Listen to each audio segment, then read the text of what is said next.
jobs that I don't think you qualify. Okay, welcome everyone. Let me share my screen.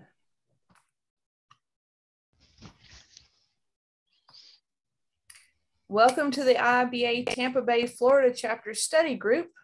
This is our 29th class that we have had. You see our beautiful Tampa Bay. The mission at Tampa Bay, the IIBA, is to bridge the gap between industry leaders and the business analysts by building partnerships with professionals, educators, and employers so that we may empower, instruct, and engage the Tampa Bay IT community.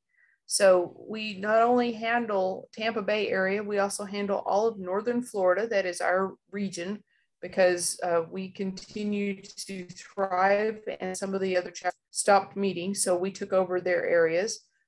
We also have people from other areas of the world that have joined our chapter because we do continue to promote education, networking, mutual assistance. I, as you know, have moved to Springfield, Missouri, and I'm continuing with Tampa Bay, and the people here in Springfield are like, let's create a chapter. And I'm going, no, come join Tampa Bay and we'll all play together. So that's where we are. These are some ways that you can contact us. You can reach us through our website. You can reach us through Meetup or Facebook. And we have 2 different ways through LinkedIn as well. We have all of our past training sessions here on the website. And I'll give you a schedule here at the end that you can do a screenshot if you want to know specific chapters when we cover those. Our board is made up of volunteers. Cliff is our president. Lori is our vice president of finance. Caitlin and Priscilla are board members at large, which basically mean they attend our meetings periodically as we have them, and whenever they have bandwidth, they lean in.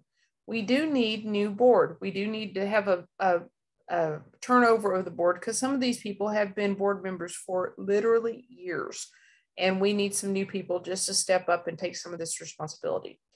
Ms. Thea Raisins, I'm the Vice President of Career and Professional Development for the Tampa Bay IIBA chapter, and it is my job to help figure out what you want. So I need you to tell me what you want as far as what you want to learn, if you need mentoring, if you need network assistance, if you're looking for a specific job, or if you want somebody to review your resume. I'll be glad to do any of those things. Our specialist in residence is Bob Churchill. We know that he has completed his CBAP certification, which is this class, the certification most of us are going after.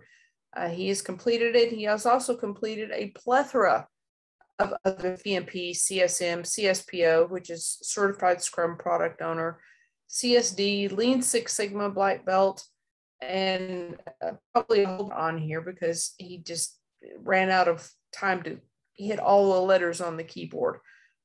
He has an awesome website and just business analysis information. He has process and product information, as well as project management, a lot of things that are tangent to business analysis that make you a much better business analyst just by having access to this information. You can reach Bob at his website or through his email.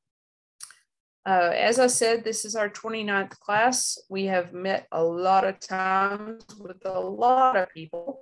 I will update this at the end of the class, but we are right now on 29. This is the page I told you if you wanted to, you might want to take a screenshot. This is where the class number of when we covered these specific areas. Now, whenever I say we cover these specific areas, what we did is we used Watermark Learning's test prep and went through their test questions for these specific chapters in order through the BABOK. And you can see we didn't make great scores. As a group, we had some awesome conversations though, and sometimes the conversations are what led us to the right answer. Using the experience of the different people who were attending that particular class was beneficial in narrowing down which absolutely not the right answer and then figuring out what the right answer was. Sometimes we didn't get the right answer, but we got to go through and figure out what made it the best answer. So let's switch over to the techniques. The techniques we're going to cover today, Bob is going to do a majority of those. If we have time, we're also going to do, I'm going to do one. Well, I had this open a while ago.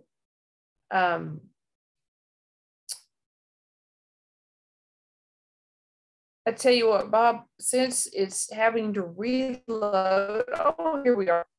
So we've got balanced scorecard tonight. We have business model canvas, and we have concept modeling. Those are the three that Bob's going to do, and he's going to go ahead and do them all together because they're kind of similar in some ways. So I'm going to turn it over to Bob, and depending on how much time we have at the end, I don't expect there to be time because that's very ambitious to start with. We'll see about doing workshops. So Bob, let me turn this over to you. I'm going to stop sharing and give it to you.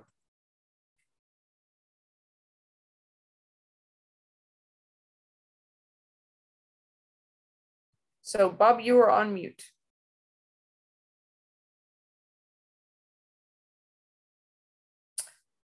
Bob, you're still on mute.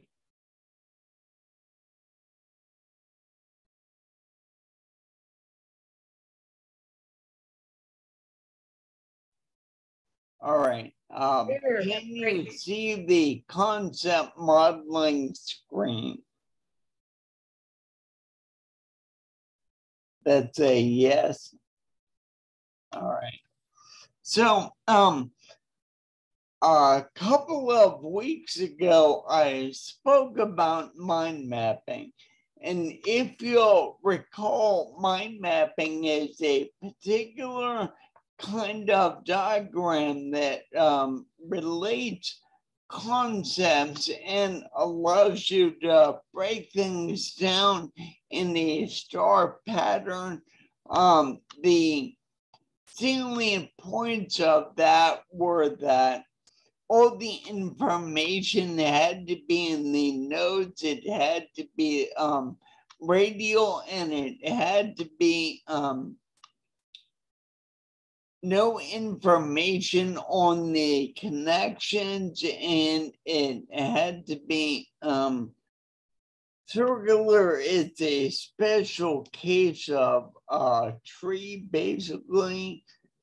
And that's about, there could not be any cross-linking in theory. So that was one kind of diagram you can make. I have drawn concept models of various kinds throughout my career. And so this is a subject that I really enjoy talking about. A concept model, also known as a conceptual model, is an abstract representation of anything you're working with. So a process, a system, an organization, a product, what have you. You can do a diagram that describes it. It's generally, but not always, made up of nodes and connections in kind of a web, but it can really take on any form you like. I will show you several examples that show you the wide range of possibilities there are. It describes the nouns and verbs in the engagement you're dealing with that are germane to the industry. The particular project you're doing in is agreed to by all members of the team that's working on this particular issue, whatever you're working on. And I have a link to an article about that vocabulary. It's something we covered a few weeks back in that data dictionary, which is another BABOK technique. So the BABOK says one thing, and I will go into what that is. I guess I've covered a bunch of it, but I have my own way of thinking about it in parallel. So for me, I have this 6-cycle iterative framework for doing business analysis engagements. And the first major one, the first full one, really step 2, is the conceptual modeling phase, which is doing a process of discovery to find out all the nouns and verbs and document the current as is state. So as is and to be are very standard concepts in business analysis. So if you want to change something or improve something that already exists, you start off by doing a conceptual model of whatever exists now. And however you document it, it's essentially mostly, as long as the representation is somewhat abstract, you call it a conceptual model. It happens during the conceptual modeling phase. You might create other artifacts during the requirements phase, which is an abstract to be model, and during the design phase, which is a more concrete to be model. And then once you do implementation and test and document what you did, any further artifacts are essentially an as-built or a new as-is model. So that's the idea. So that level of abstractness is a little bit different than what the BABOK talks about. So if you have an actual 3D piping drawing of the way stuff is built, or an actual layout of a floor plan for an office that you worked out, that probably wouldn't be a conceptual model because it's an as-built thing. If you're designing a product and you have scale drawings of its physical nature, those would not be concept models because they're too concrete. But even if something is laid out kind of to scale, it can still be a conceptual model. So this is a simulation model of a land border crossing built in a tool I used to work with that my company created. Was called Border Wizard. We did similar versions for Mexico and Canada for their land border crossings, and they had different facilities. A lot of things that happened were similar, but everyone has their own spin on it. And this can be pretty accurate representation of what's going on, actually mapped onto a scale drawing of the ground plan of the port, but it can still be a conceptual model because it describes kind of abstractly what exists. So that shows the paths of the vehicles and pedestrians in and out in both directions, going through different facilities and so on. Yes. We're seeing the conceptual model thing. We're not seeing anything else. Are we supposed to be seeing something else? Are you seeing something scrolling?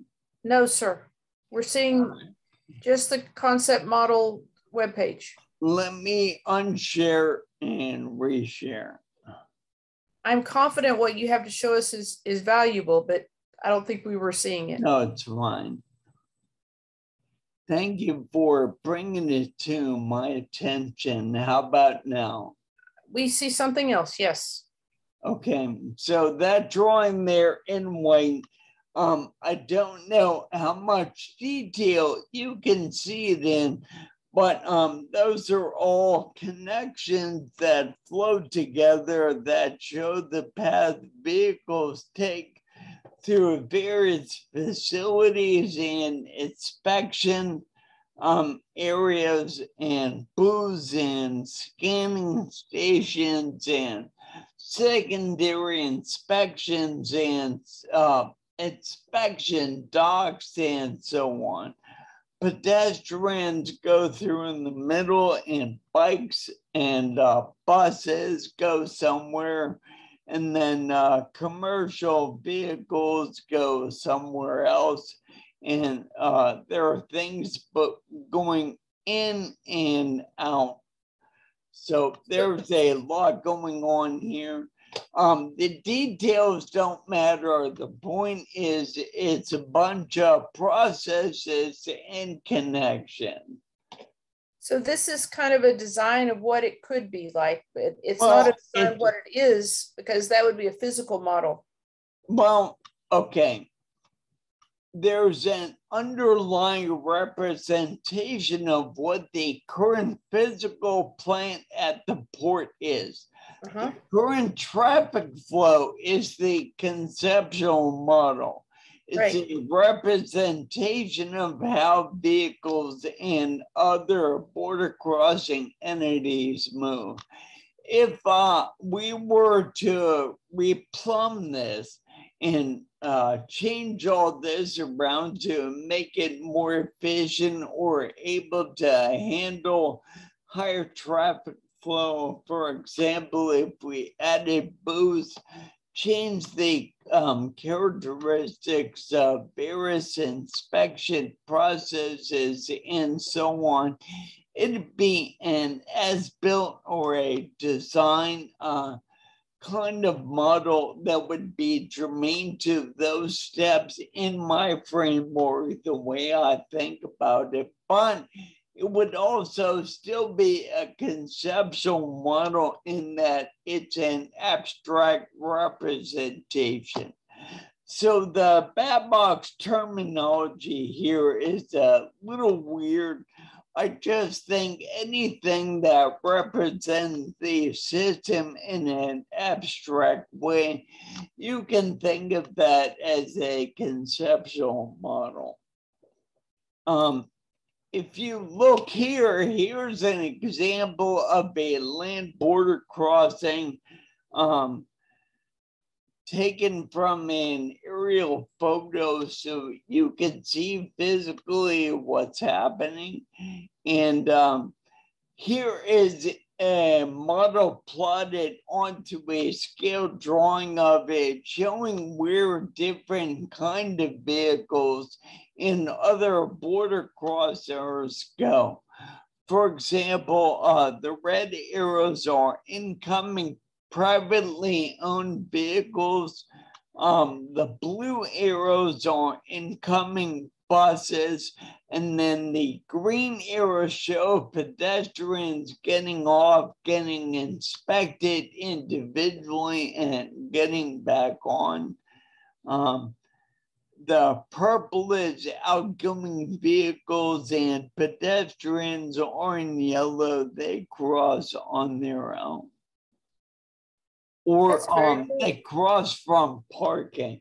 So that was just something not built using the tool. It was made using an underlay, and then I drew all the arrows in Visio on top of it. So that's totally a conceptual model. Another way to think about it is the next series of diagrams actually describe many different aspects of a staffing model we built. So the first is kind of a system architecture, which shows the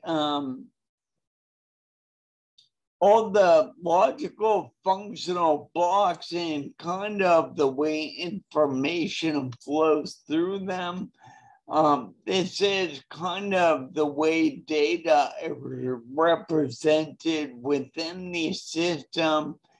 Here is another look at the data. So there are a lot of different kinds of subdata going on that's represented the same way across like 300 airports and seaports and land ports and whatever other inspection facilities that are all called ports of entry. And then these are a way to share the same information to run a short-term simulation model as opposed to a year-long staffing model justification. Here is a way that describes at a higher level of detail what is happening within the system, what the parts do with long text descriptions. Here is a model of how the internal calculations are put together for each port, everything that goes into it. It basically diagrams a very long equation. And then here's another thing which talks about a workflow. So all of those are examples of conceptual models.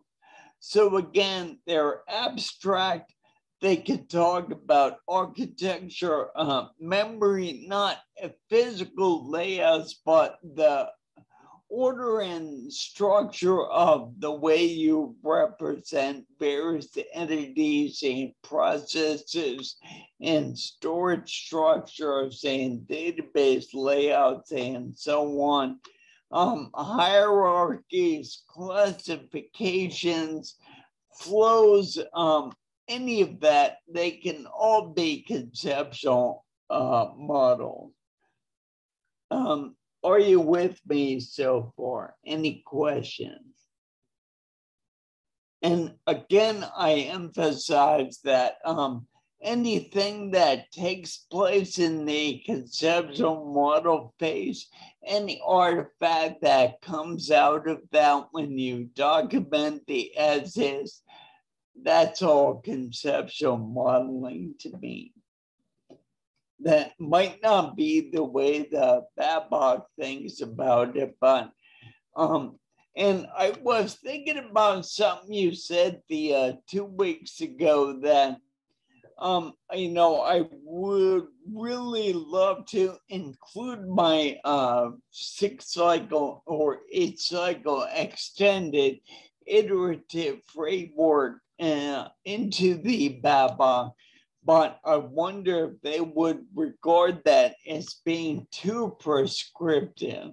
So that's an interesting conversation to have. Well, as you know, we're planning on rewriting the BABOK 3 to BABOK 4, and I get to be one of the managing authors on that. So we can make some of the rules. All right. You go, girl. The next subject we'll cover, if there are no questions, feel free to forward stuff to me if you have questions about anything, is a kind of bizarre little technique they call balanced scorecard. I never heard of this prior to being associated with the IIBA, studying for my CBAP or looking at the BABOK. Everything else I'd more or less heard of. This is some rando. I have no idea where it came from, but the utility of it is this. I always say that every kind of formal technique like Scrum or Six Sigma or project management or business analysis is basically a formalized way of getting you to do what you should be doing anyway, which is being thorough, taking things apart, getting everybody on the same sheet of music, communicating in a way that everybody agrees on. And no matter what you do and no matter what formal technique you use, none of them cover everything. There are complaints, particularly in Wikipedia articles or criticisms of every technique that exists. But the point is, you gotta start somewhere. This is one of those techniques that makes you look at a few things and is a way to get you to think about stuff or tickle your brain to make you think about stuff you might otherwise miss. So you really talk about 4 different dimensions of analysis. So I've studied economics all my life. 4 generations of my family have been in finance, also economists. I think I've said that before, sorry if it's too repetitious. But especially for the last 20 years or plus, I've studied economics pretty formally. And the definition of what economics is isn't what you think it is. It's not always about money and the flow of money, although that's certainly a subset of what economists think about. At root, it's really the study of choices made under conditions of scarcity. And that's all kinds of choices, only some of which involve money. So, well, a lot of times people want to boil all analyses down to financial analyses. That's the bottom line. In reality, there are many other things you can look at. So this technique calls attention to a few of them. Learning and growth is one that involves employee training, corporate culture, innovation, improvement, and so on. It even involves training the customers and suppliers and so on, all your partners, participants, and stakeholders. So you also look at your business processes. Like I say, is very common to look at and map processes. So you're almost certainly doing that anyway. But this technique really forces you to do that. And the last one is you look at things from the customer's point of view. You focus on their needs, whether they're getting what they want, their satisfaction, their engagement, how they are communicated with, and so on. So across each of those dimensions, it really asks you to look at objectives. So how do you, what is your organization trying to accomplish across those 4 dimensions? And how are you going to measure your effectiveness in your activity? Basically, things like total quality management, which I studied in the 90s, it's still around. It basically defines quality as adherence to defined standards. So some things are, okay, the customer wanted something green, it's green or it's not green. That's a binary choice. But a company or a customer might want something that's 8 feet long to 10 feet long. Well, is it one or the other?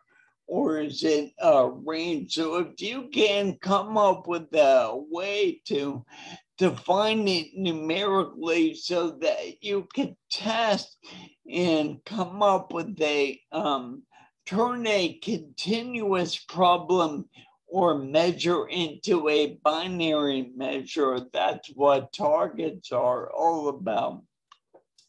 And then what initiatives are you going to take to improve all these things?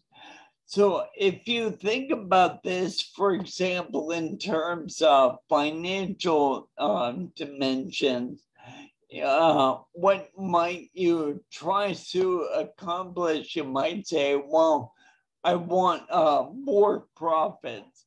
And you might say, well, how is that measured? Finance stuff is always in dollars or units of money. What's the target? Well, more is good, but let's have a target of 3% more than last year might be your target. And initiatives might be, okay, let's see if we can raise the price. Let's see if we can cut out or use cheaper materials. Let's see if we can use more efficient manufacturing processes. Let's see if we can improve quality and reduce waste. So those are the ways to think about this. I always had the thought that this is not a technique by itself I would probably ever use, but the BABOK includes it. I think it's good that it's there. It makes you think about things from different perspectives. I remember when I got all my Scrum certifications, I took 3 different classes up in DC when I lived there, and I still have the notebooks, training notebooks from those classes, and they're not very thick. And I always thought that a lot of the stuff that's in them really is beside the point. It's a lot of general stuff around a core of Agile, which is a stupidly simple concept if you think about it. And I always thought it was good that if I was working someplace that I flipped through these notes maybe every 2 or 3 weeks, one morning for a half hour. And they keep a lot of stuff fresh in my brain of things to think about, things I might have forgotten. It's a continuous reminder or tickler. And a technique like this within the BABOK could serve the same purpose. Any questions on that? Well, the BELA scorecard is used in Baldrige Awards, isn't it? I have no idea. I believe that they use a lot of these same elements. And one of the things that they use specifically is what are your measurements and what are your initiatives, which allows you to be able to say, we have our processes documented, we're following our processes, and we are working on the specific projects that will get you closer to your initiatives. The Baldrige Awards are very prestigious, but what I've actually found is that those folks that are the companies that are actually participating in the Baldrige Awards to either earn them or have earned them, and they earn them consecutively, they do seem to improve their processes very consistently, and their employee engagement it's easy to see their employee engagement to be high, because the people know exactly what they're supposed to do.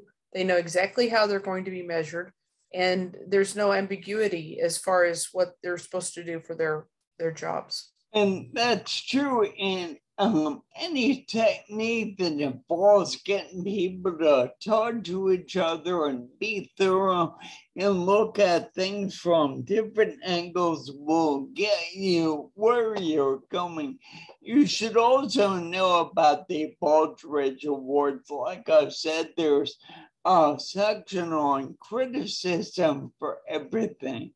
And the criticism against the processes inherent in pursuing and achieving the Baldrige Award is that the process itself can be way too heavy-handed.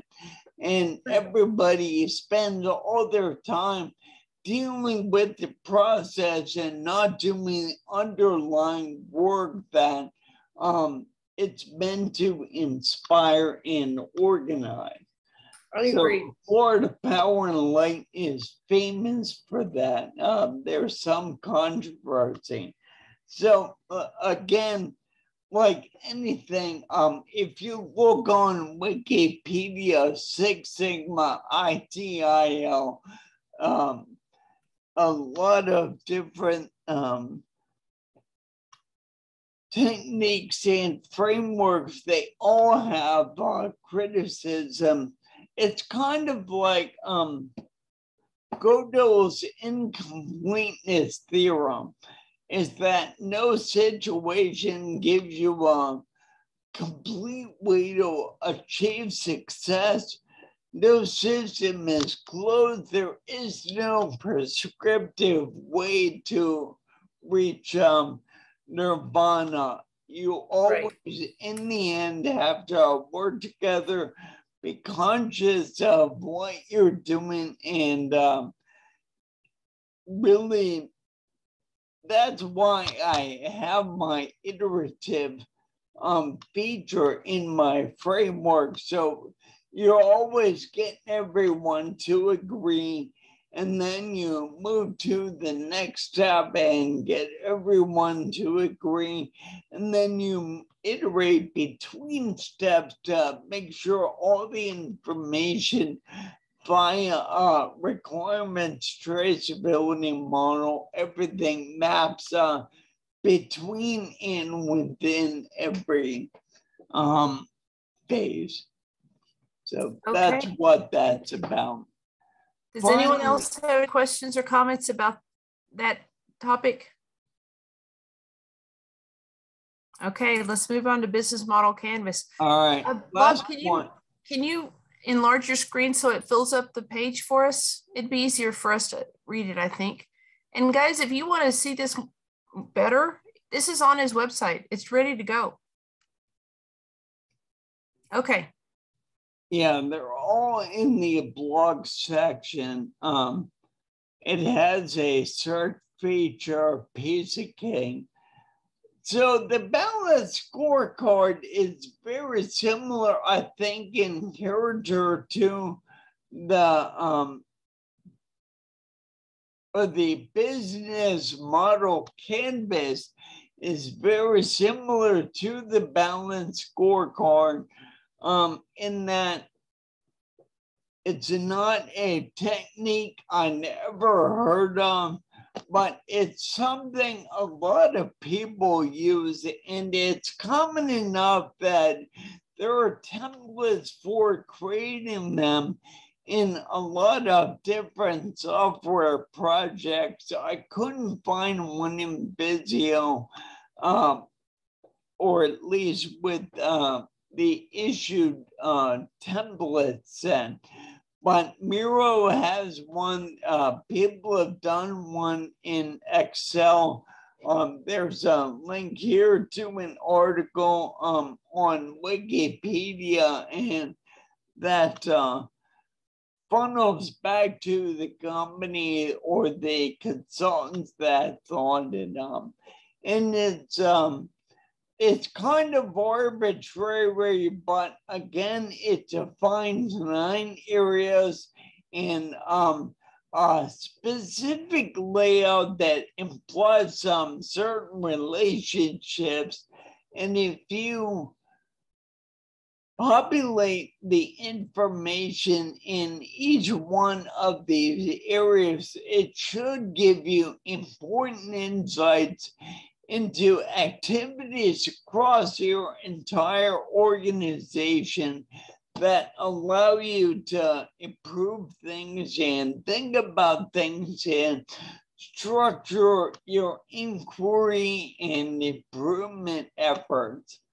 I think it's mostly meant for officers and analysts within organizations to examine their operations and business internally, but it also occurs to me that it would be a really efficient way to compare and contrast multiple organizations if you can build canvases of them knowledgeably from the outside. So the 9 areas, and there are apparently a couple of versions that only include 7 areas. I don't know what those are. Talk about key partnerships. So who are we working with to serve our customers that leverage capabilities or that we have, or provide capabilities we don't have, or who are we helping and partnering with? Key activities is what is it that we're actually doing? And the way that BABOK breaks this down is in terms of value-added activities for that stuff you do for which the customer is willing to pay. So what does the customer actually want? Ideally, you'll only target your efforts to doing things that serve them, but there are times that you're doing things that don't serve them, so they'd be non-value add activities. And if they're necessary, and maybe not to the customer, but because of some other entity, like government regulations and whatever, they call that business non-value add activities. So it looks at key resources, and they can be physical, financial, intellectual, human, anything. The value proposition, and if you'll notice, so there's a structure to this. Key partners is here, and key activities and resources is here. The value proposition, I think of it as kind of the central point. What are you providing to your customers that brings in revenue and helps solve their problems?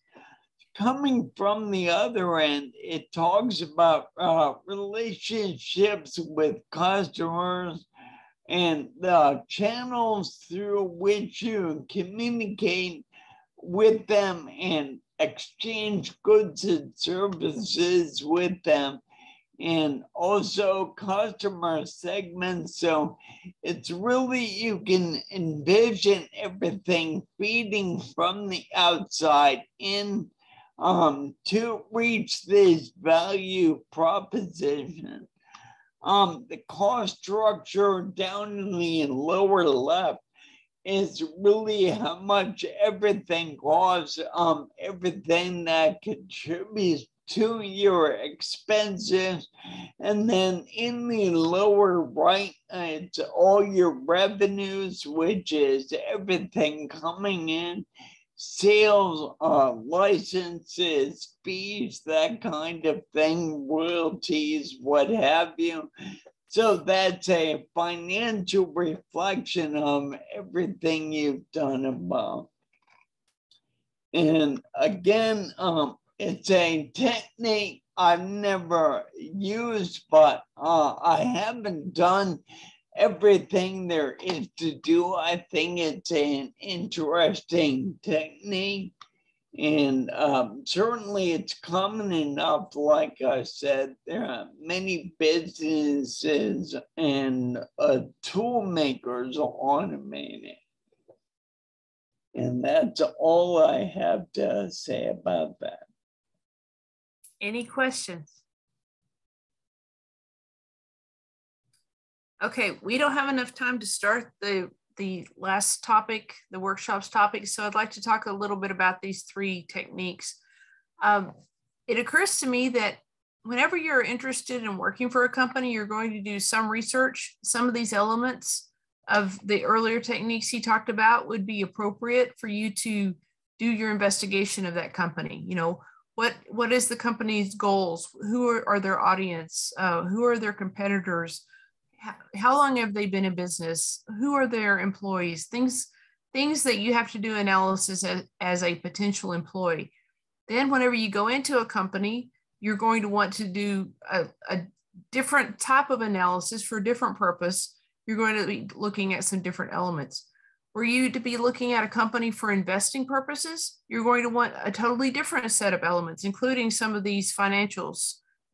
You can't always get it as an outside investor, but sometimes you can, depending on what they release in their stockholder information and such. So you got multiple reasons for doing investigation of different elements. There's a fourth technique that I'd like to propose that you consider. And there's a story behind this. It's called a Zachman framework. Zachman framework, okay? The reason I want you to know about the Zachman framework is whenever we had the BABOK 2.0, the Zachman framework was only mentioned in the BABOK 2.0 in one place. It was on the acknowledgments on the back of the title page. But there was a question about Zachman framework in the test. And we actually said, wait, this isn't fair. You can't ask a question that you don't explain what it's about in the book. And they said, no, actually you can. The people who take the BABOK tests are professionals, and it's your job to do professional level investigation. And so they wanted you to know about the Zachman framework. So because of that, whenever I started teaching classes to get people prepped for boot camps, and I taught the Zachman framework. Zachman framework is like a business model canvas on steroids. I think there's 5 or 6 categories across and 4 or 5 rows down. So it's 30 categories. Thank you. So there's like 30 categories of elements that you need to consider learning about a topic. And it can be the topic of the company. It can be the topic of a specific entity, but it looks at it from so many different perspectives, you know, who the leadership is, what their philosophy is, things beyond what the business model canvas looks into because it's so detailed. What I like about the idea, first of all, I hate the idea of Zachman framework because it's exhaustive. And whenever you're going through it, it's almost an academic exercise. However, it proposes things that you might not have considered. And just as a suggestion of considering these elements, sometimes it helps whenever you are, oh, well, look at this. Brenda says it requires a license to reference and use, unlike these others we have discussed. whenever I first started talking about Zachman framework, it didn't require a license. It was just a technique that was being taught. But whenever you look at the Zachman framework, it gives you these areas you might not have considered, and having a suggestion to consider, for instance, if you're a new project, having that suggestion may lead you to requirements that you didn't consider looking at prior to that. So just kind of gives you concepts from multiple different angles, which is what we do as business analysts. We think of things nobody else thinks of because as experienced adults, we think about, well, what does regulatory need? What do they need for legal? What about audit? What are there any laws that are specific to our industry? You know, you think about things that people that are in the project, they're like, we just got to get this done. No, we think about it. And so using one of these three techniques that Bob so graciously presented, or a Zachman framework, or, you know, a different type of thing, may give you some insight into potential requirements that you need to consider. And the other thing to do, is talk to all the SMEs who should bring up everything they know about that you do not, which is the point of doing discovery. That is finding out all the nouns and verbs, and everything should come out. But the reason we iterate between phases is that if we get down near the end and we realize we missed something, we can go back and add it in. Also point out that there are tons of different kinds of analyses out there. My father, for example, had a CFA from in late 20s on, which is a Chartered Financial Analyst certificate. He had a master's in finance or econ, and that's a specific way to analyze security, and there are certain rules for it. He worked for the SEC for a while. My brother pays like 15 or 20,000 a year for his company for all the information supplied in a Bloomberg terminal, which is very detailed from a financial standpoint. So it gets you a lot of information that professionals use that we mere civilians might not. But on the other hand, in many industries I've worked in, there's a long period where you build a specialized knowledge having to do with that industry. So business analysis is a special case of the process of inquiring into all these special cases.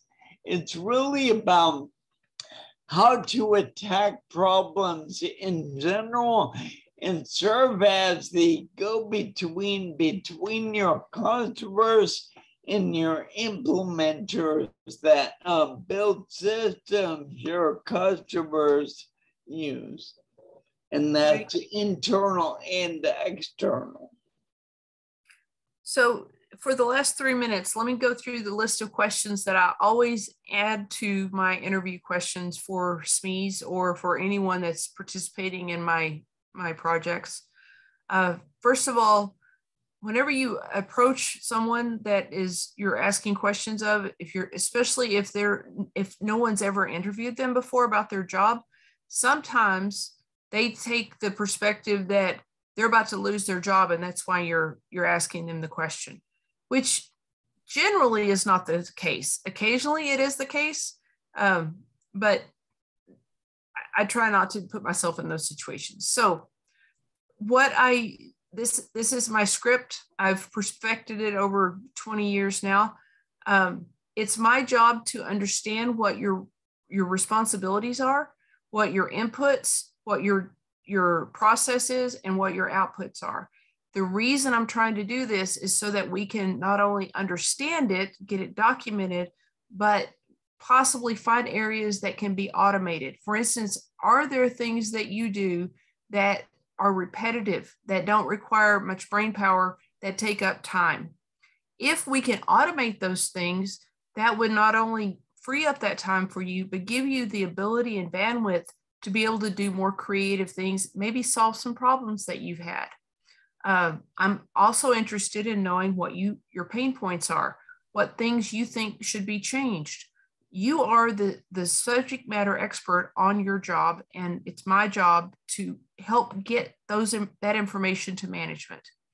The result of this typically is those people become empowered, they become enthusiastic, and they realize where their process fits in the overall process of that thing. They may have known that they have these 5 steps, but they don't know where it comes from or where it goes to. Whenever they realize what a critical role their process is, they inflate in their understanding of their importance. They also will start speaking up. They'll also realize that they have a voice. You're training them to have a voice. Many times these folks go on to move up into management. They may even move to a different company if they can't move up, because they stop being satisfied at just being the person that, stamps these 5 things and passes them on. They know that they have more value.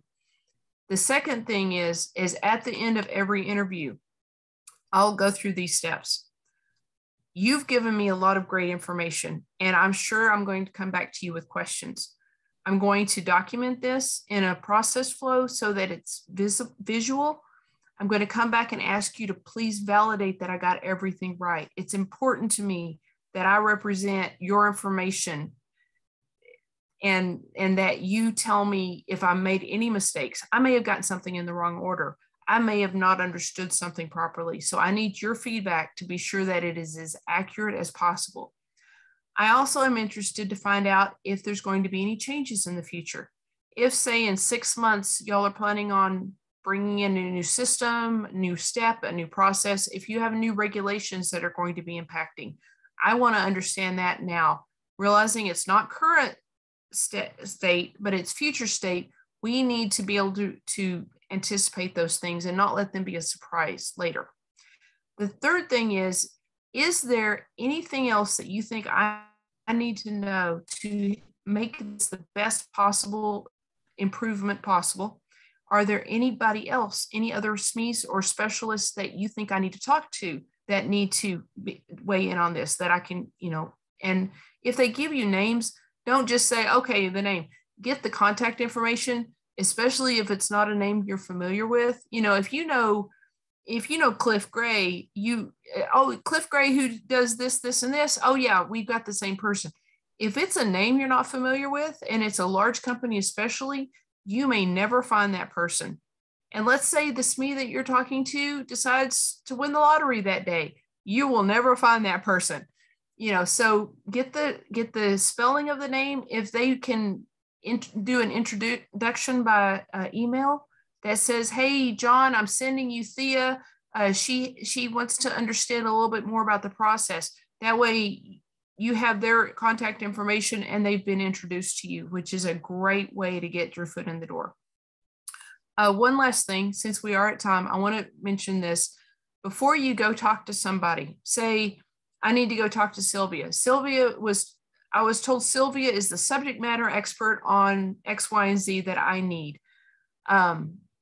Before I go talk to Sylvia, it's my job to go to my management and say, I was told I need to go talk to Sylvia. She's in this department. She reports to this person. Is there anything I need to know?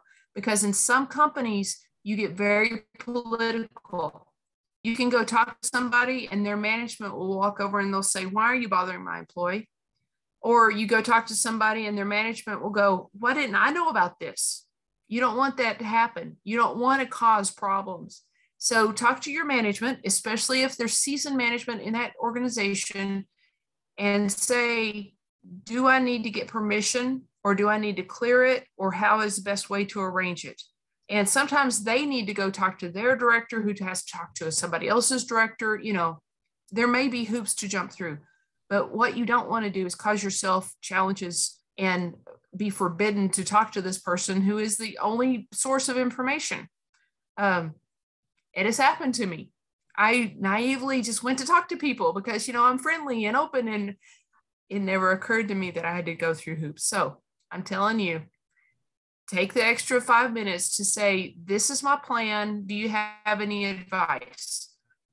Is there a, you know, what, and sometimes I've had bosses, fortunately, say they are introverts, and which means introverts need to think about something before you have a conversation with them.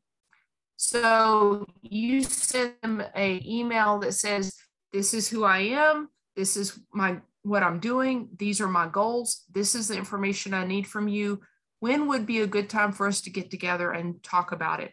Give them time to process it. If they're an extrovert, they're like me. I think out loud. And sometimes I think out loud and then I go, you know what? That's not right, because I just realized, and I'll have to restate it. So be patient with extroverts, because sometimes you have to rewrite something, but they'll get to the right answer. Ironically, extroverts are easier to talk to. Introverts think deeply and come up with brilliant answers that extroverts generally don't get. They don't start with. We can understand it, but we don't start with those brilliant answers. So value, if they're an extrovert or introvert, value the way they want to be communicated with. If their schedule is very booked, you may have to figure out something else. You know, ask them if they have time for coffee. Developing the relationship, developing the trust is the best way to get valid information. If you don't have trust, they have no reason to give you good information. You have to create that relationship. Relationship is the lifeblood of the organization, and you'll benefit yourself, them, and the organization by working on sincerely developing that relationship. Try to be an asset to them too. Don't just take information from them. If there's something that you can do to help them, do it. Give them a copy of all of your process flows for their job. That way they have it for their own records. And if they need to use it to train the next person, or if they need to use it to train a new hire into the organization, it's beneficial for them. Call that to their attention as you're creating this. Would this be useful whenever you're working on training somebody? Well, why don't I give you a copy of it? Show them that you're adding value to their job. Okay, we are out of time, and I'm sorry for going over, but I wanted to be sure that you had that information. If you're a new BA, those things are important, and I'm telling you from being in the field, it's useful to follow those scripts. And if you find something that you think would be useful for me to know that I can pass on to other people, send it to me through LinkedIn. That's where I keep all my professional information, because my email just gets too crowded. If we don't have any questions or concerns, I will see y'all next week here, and we'll start with workshops, and we'll figure out a couple of the other techniques that we haven't yet covered to go over and provide value to you. But I'm going to start with workshops. Okay. I hope y'all have a fantastic week. See you later. Bye. Bye.